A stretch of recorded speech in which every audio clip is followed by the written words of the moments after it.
जय हिंद। आज के इस वीडियो में हम लोग बात करने वाले हैं क्लास 9 हिंदी का चैप्टर नंबर 11 जिसका नाम है ग्राम श्री। दोस्तों आइए इस वीडियो में हम लोग सिर्फ एमसीक्यू को देखेंगे, यानी 15 ऐसे एमसीक्यू को मैंने सेलेक्ट किया है जो कि आपके एग्जाम से रिलेटेड होगा और इसी में से पूछा जा सकता है, बाहर बिल्कुल नहीं। तो चलिए वीडियो को शुरू करते हैं। इसका अगर सब्जेक्टिव चाहिए तो वो भी हमारे चैनल पर अवेलेबल है, आप जाकर देख सकते हो। यानी लॉन्ग वीडियो और शॉर्ट वीडियो मेरा साथ में चलेगा, यानी एमसीक्यू वाला। आइए समझते हैं। यहाँ पर सबसे पहला क्वेश्चन यहाँ पर क्या पूछ रहा है कि ग्राम श्री कविता में कवि कौन है, यहाँ पर जो किसने लिखा है। यहाँ पर ऑप्शन है सुमित्रा नंदन पंत, बी सूर्यकांत त्रिपाठी निराला, या फिर सी जयशंकर प्रसाद, डी महादेवी वर्मा। इसका राइट आंसर क्या होगा? Option number A. याद रखिएगा यहाँ पर कवि और लेखक का नाम याद रखना बहुत ही ज्यादा जरूरी है, एक नंबर में पूछता है ऑब्जेक्टिव में। आइए समझते हैं क्वेश्चन नंबर 2 की ओर। यहाँ क्या बोला गया है कि ग्राम श्री कविता में किस ऋतु का वर्णन है। आइए यहाँ पर ऑप्शन है ग्रीष्म, या फिर बी शरद, या फिर सी वर्षा, डी बसंत। तो इसका राइट आंसर क्या होगा? राइट आंसर होगा यहाँ पर ऑप्शन नंबर यहाँ पर डी, बसंत ऋतु का वर्णन हुआ है। आइए आगे समझते हैं क्वेश्चन नंबर 3 की ओर। बोला कि ग्राम श्री कविता में गांव की किस विशेषता का प्रमुख दिखाया गया है। तो यहाँ पर देखिए इसका जो ऑप्शन है ये गलत मैंने टाइप कर दिया है। यहाँ पर वही वाला ऑप्शन आ गया है, क्वेश्चन नंबर 2 वाला। तो इसको हम स्किप करते हैं। अगर आपको इसका आंसर पता है दोस्तों तो कमेंट प्लीज मतलब जरूर कीजिएगा। कमेंट कीजिए कि इसके किस विशेषता को प्रमुखता दिखाया गया है। कोई भी गाँव हो उसकी विशेषता होता ही है, लेकिन यहाँ पर ग्राम श्री गाँव का क्या विशेषता है उसी के बारे में यहाँ पर आपको कमेंट करना है, टाइप कीजिए। यहाँ पर आइए समझते हैं क्वेश्चन नंबर 4 की ओर। उसे स्किप करते हैं आप लोगों के लिए, क्योंकि गलत मैंने ऑप्शन लिख दिया है ना। तो क्वेश्चन नंबर 4 समझते हैं कि कविता में गांव का वातावरण कैसा बताया गया है। कविता में जो ग्राम श्री है उसमें गांव का वातावरण कैसा है। ऑप्शन है उदास, बी अशांत, सी शांत और सुंदर, या फिर डी भयावह। तो इसका राइट आंसर क्या होगा? ऑप्शन नंबर यहाँ पर सी हो जाएगा, यहाँ पर शांत और सुंदर। आइए आगे समझते हैं हम लोग। इसके बाद क्या है यहाँ पर, कौन सा क्वेश्चन है? क्वेश्चन नंबर यहाँ पर 5। आइए 5 को हम लोग देखते हैं यहाँ पर दोस्तों। क्वेश्चन नंबर 5 क्या कह रहा है कि ग्राम श्री कविता किस काव्य धारा से संबंधित है। ये जो ग्राम श्री जो कविता है किस काव्य धारा से संबंधित है, यानी यहाँ पर इनका रिलेशन है।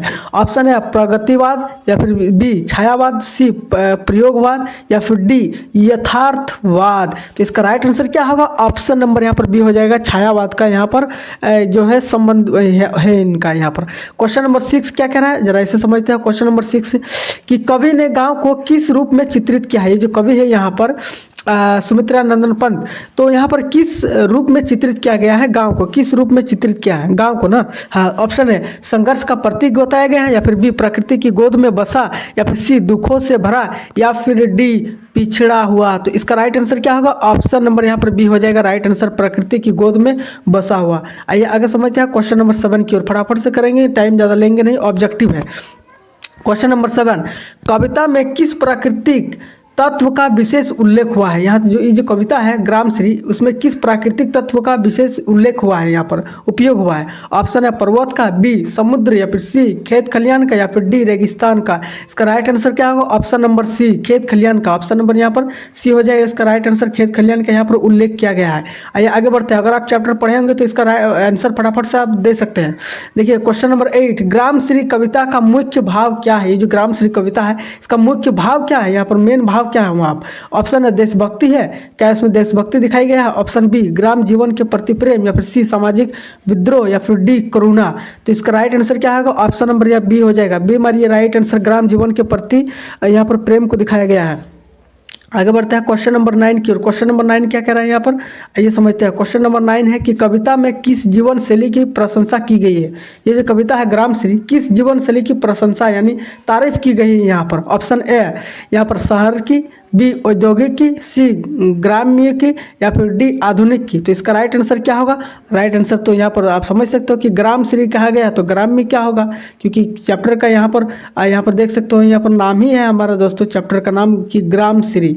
ग्राम श्री में तो ज़्यादातर यहाँ पर ग्राम यानी गाँव के बारे में वर्णन किया गया है। आइए आगे बढ़ते हैं क्वेश्चन नंबर यहाँ पर 10 की ओर। क्या कह रहा है? क्वेश्चन नंबर 10 कह रहा है कि कवि के अनुसार गाँव का जीवन कैसा है। ये जो कवि है यहाँ पर सुमित्रा नंदन पंत, तो इनके अनुसार गांव का जीवन कैसा है।